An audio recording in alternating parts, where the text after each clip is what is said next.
بسم اللہ الرحمن الرحیم۔ پیارے دوستو، نصاب الصرف کے سبق میں خوش آمدید، مرحبا۔ پیارے دوستو، ہم نے نصاب الصرف کے 6 اسباق پڑھ لیے تھے۔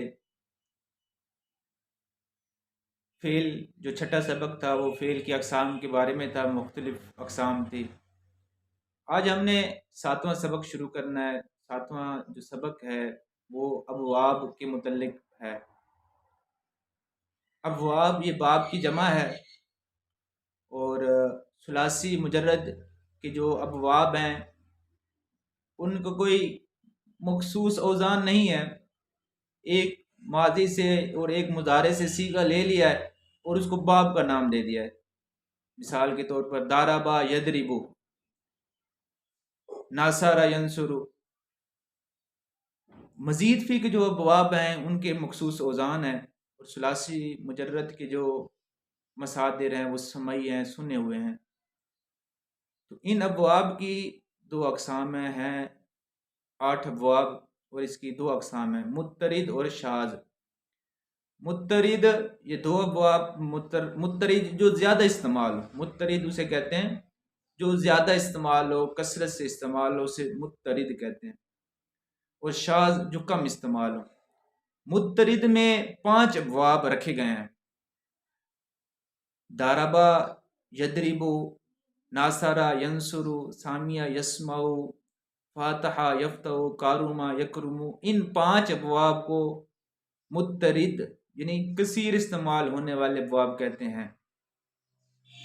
اور 2 جو ابواب ہیں، 3 وہ شاذ ہیں، اور ان 3 میں سے 2 تو ترک کر دیے گئے، وہ استعمال ہوتے بھی نہیں ہیں، ان کو چھوڑ دیا گیا، اور ایک استعمال ہوتا ہے، حاسبہ یحسب، قلیل استعمال ہوتا ہے، شاذ یعنی کم استعمال ہونے والا۔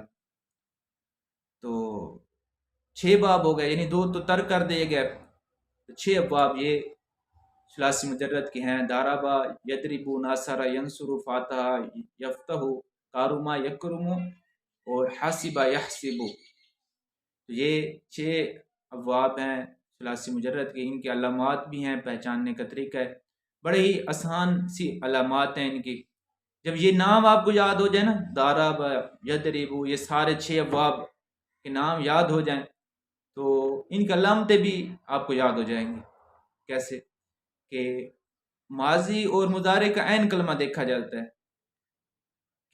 داربا یدربو، اس کی کیا علامت ہے؟ ماضی مفتول عین، مضارع مکسور عین۔ مفتول عین کا مطلب یعنی عین کلمہ جو ہے اس پر زبر آئی ہوئی ہے، فتح آئی ہوئی ہے، تو ماضی مفصول ہے نا، داربا، دا دعاد یہ فا کلمہ ہے، را جو ہے یہ عین کلمہ ہے، با یہ لام کلمہ ہے، تو را جو را پر زبر آ رہی ہے، را عین کلمہ ہے، تو ہم کہیں گے ماضی مفتول عین، اور مضارع یدربو، وہی را ہے اور را پر زیر آ رہی ہے یدربو، یہاں مضارع مکسور العین ہے، تو ماضی مفتول عین، مضارع مکسور العین۔ اور ناصرہ ینصرو، اس کی کیا علامت ہے؟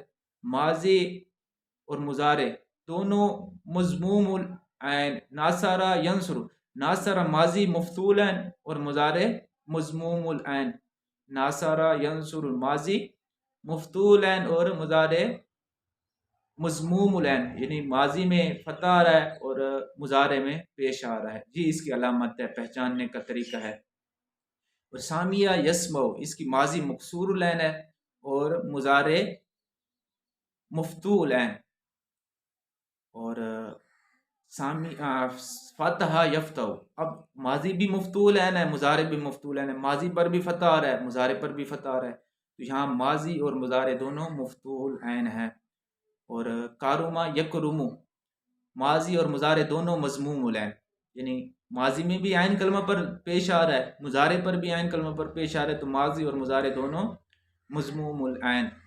اور حسبہ یحسبو، یہاں ماضی میں بھی عین کلمہ مکسور ہے، مضارع میں بھی عین کلمہ مکسور ہے، تو ماضی اور مضارع دونوں مکسور العین ہے۔ یہ ان کی علامتیں ہیں۔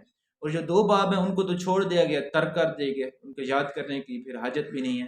تو یہ آج کا 7واں سبق ہمارا مکمل ہوا، جو ناصرہ، ینصرو، داربا، یدربو اور سامیہ یسمو، جن کی حرکات ماضی اور مضارع میں مختلف حرکات ہیں، انہیں ام الابواب کہا جاتا ہے، یعنی ابواب کی اصل ام الابواب، اور جن کی حرکتیں ماضی اور مضارع میں ایک طرح کی ہیں انہیں فروع الابواب کہتے ہیں، فروع الابواب، یعنی یہ فرع ہے، ابواب کی کیا ہے؟ فرع۔ تو یہ ہمارا سبق کمپلیٹ ہوا 7واں، امید ہے کہ آپ کو سمجھ آ گئے ہوگی۔ تو انشاءاللہ پھر اگلے سبق میں دوبارہ ملتے ہیں، اگلی ویڈیو میں۔ السلام علیکم ورحمۃ اللہ۔